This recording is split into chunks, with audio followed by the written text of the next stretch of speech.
दोस्तों नमस्कार, मैं ताराचंद साहू, स्टार न्यूज़ छत्तीसगढ़ में आप सभी का स्वागत है। मैं शक्ति जिला के अंतर्गत ग्राम पंचायत बिछिया पहुंचा हुआ हूं। यहां किशोरी छाया दुबे जी का श्रीमद् भागवत का कार्यक्रम चल रहा है। हाँ, श्रीमद् देवी भागवत यहाँ कार्यक्रम चल रहा है, तो उस विषय में जानकारी लेने के लिए मैं पहुंचा हूं। नमस्ते। बहुत बहुत नमस्कार आप सभी को, राधे राधे। आप अपना परिचय के साथ ना पूरा डिटेल थोड़ा सा बताएं। जी, मेरा नाम किशोरी छाया दुबे है और मैं चापा ज़िला से हूँ। और मेरा जन्म स्थान जो है वो पिशौद है और मेरा अभी जो निवास स्थान है वो चापा छत्तीसगढ़ में है। और मैं कक्षा 12वीं की छात्रा हूँ और स्कूल का विद्यालय का पढ़ाई करते हुए श्रीमद् भागवत कथा, श्रीमद् देवी भागवत कथा, श्री शिव पुराण कथा, ये कथा जो है मैं कहती हूँ। ऐसा प्रभु की कृपा है जी। किशोरी जी, आप कब से इस फील्ड में, मतलब श्रीमद् भागवत जो अभी इस रूट में जुड़ी हुई हैं, तो आपको प्रेरणा कहाँ से मिला, कहाँ से मिली मतलब? जी, मुझे अभी 3.5 साल हो गए मैं कथा कर रही हूँ। और जब मैं कक्षा 8वीं में थी तब से मैं श्रीमद् भागवत कथा जो है वो प्रारंभ करी हूँ। और मुझे ये प्रेरणा देने वाले तो सर्वप्रथम मेरे माता पिता ही हैं। उन्होंने ही मुझे प्रेरणा दिया कि बिटिया तुम ब्राह्मण घराने से हो, ब्राह्मण परिवार की लड़की हो, तो बहुत बढ़िया रहता यदि तुम भी कथा सीखती, कथा का अध्ययन करती। तो मैं अपने पिताजी के, मैं अपने माताजी के आशीर्वाद से ही मुझे प्रेरणा मिली और फिर मैंने धीरे धीरे कथा का अध्ययन करना पूरा किया है। जी। तो यहाँ बिछिया में कब से चल रहा है कार्यक्रम आपका? बिछिया में मेरा 22 तारीख से कार्यक्रम चल रहा है। और समापन कब होगा? समापन जो है वो 30 तारीख को जो है कथा विश्राम होगी और 1 तारीख को जो है हवन पूर्णाहुति करके कथा जो है पूर्ण रूप से विश्राम होगा यहाँ। तो यहाँ कार्यक्रम जब अभी ख़त्म हो गए 1 अक्टूबर को, जी, उसके पश्चात आपका कार्यक्रम कहाँ होना है? जी, इनके बाद मेरा 4 तारीख से लेकर के 11 अक्टूबर तक के मेरी कथा होगी पेंड्री जिला जांजगीर पे। जी, श्रीमद् भागवत जी की कथा रहेगी वो। और उनके बाद फिर 17 तारीख से 24 तारीख तक के खोकसा ग्राम, वो भी जिला जांजगीर में ही रहेगी। और उनके बाद फिर आगे की कथा जो दिसंबर की कथा है वो 22 दिसंबर से 30 दिसंबर तक के बरपाली जिला कोरबा में रहेगी। और 4 जनवरी से लेकर के 11 जनवरी तक के पिथमपुर पे। जी। तो अभी जैसे आपसे संपर्क करना चाहें कोई भी श्रद्धालु भक्त कार्यक्रम करवाने के लिए, तो आपका कांटेक्ट नंबर क्या होगा, बताइए। जी, यदि हमसे कोई भी कथा कराने के इच्छुक हैं, श्रीमद् भागवत कथा, श्रीमद् देवी भागवत कथा, श्री शिव पुराण कथा, तो वो यह नंबर पे संपर्क कर सकते हैं 8871795522। ये हमारे पिताजी का नंबर है। और जिस भी प्रकार की जानकारी प्राप्त करनी है कथा के संबंधित, वो इस नंबर से संपर्क कर सकते हैं। जी। तो अभी किशोरी जी, जैसे नवरात्रि का समय है, सभी श्रद्धालु भक्त, कई लोग उपवास हैं, तो उन लोगों के लिए आप क्या संदेश देना चाहेंगे उनके उज्ज्वल भविष्य के लिए? देखिए, कई लोग इच्छुक, उनके अंदर इच्छा रहती है कि हम नवरात्रि का उपवास करें 9 दिनों तक के।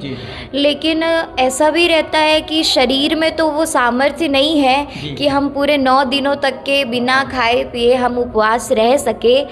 तो उनके लिए एक हमारे श्रीमद् देवी भागवत महापुराण में एक बड़ी सुंदर उपाय बताई गई है कि जिनको भी यदि नवरात्र का उपवास रहना है तो वो चाहे तो यदि 9 दिनों तक के भी रह सकते हैं, यदि उनका शरीर पे वो सामर्थ्य है। लेकिन यदि ऐसा नहीं हो पा रहा है, फिर भी वो इच्छा रखते हैं, तो वो सप्तमी, अष्टमी और नवमी के दिन जो है वो उपवास रह सकते हैं, उससे हमें 9 दिनों का उपवास करने का फल जो है वो प्राप्त होता है, ऐसा हमारा पुराण कहता है। तो बिल्कुल इसको हम कर सकते हैं फॉलो। और बाकी बहुत सारे जो है नियम बताए गए हैं, बहुत सारी विधि बताए गए हैं हमारे देवी माँ के पूजा में, उनके उसमें। लेकिन कई लोग ऐसे भी होते हैं कि भले ही 9 दिनों तक के दिखावा करने के लिए भक्ति का उपवास करते हैं, 9 दिनों तक के। यदि कई लोग ऐसे भी हैं जो मांस का सेवन कर रहे हैं, जो मांस खा रहे हैं, लेकिन फिर भी वो भक्ति करने के लिए, दिखावा करने के लिए 9 दिनों तक के उपवास करते हैं।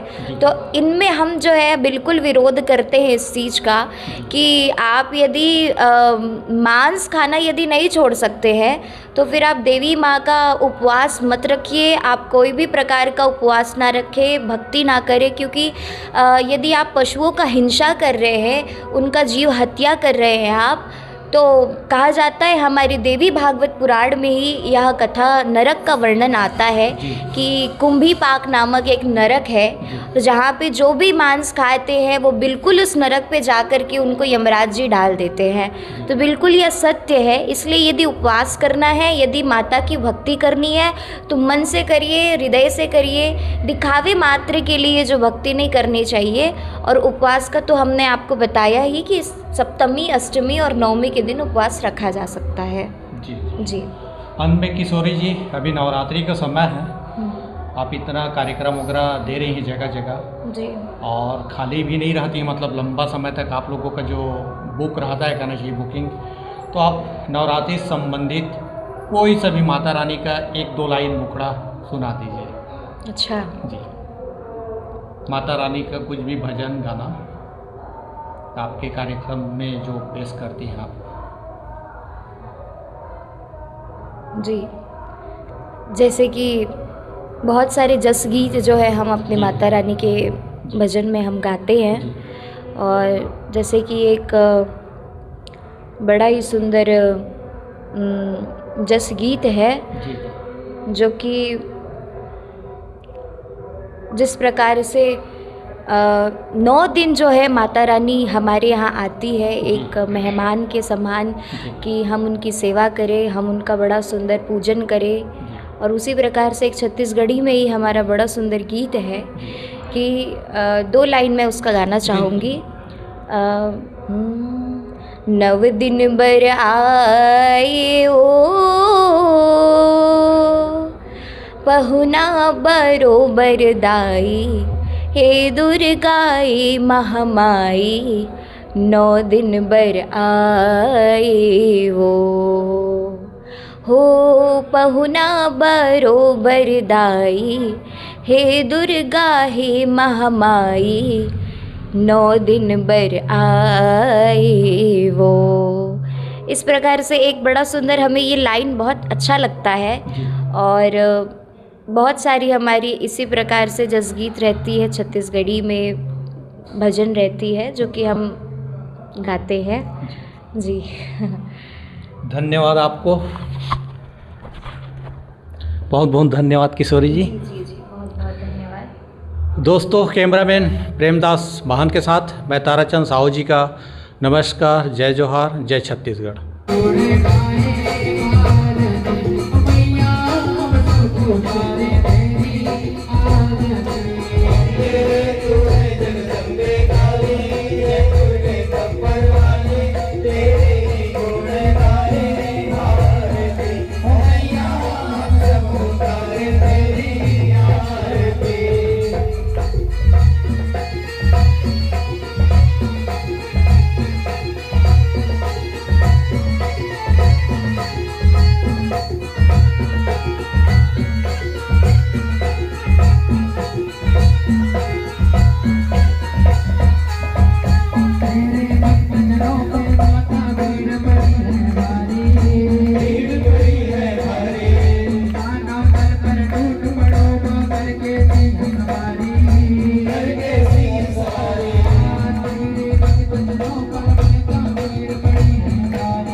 छोटा सा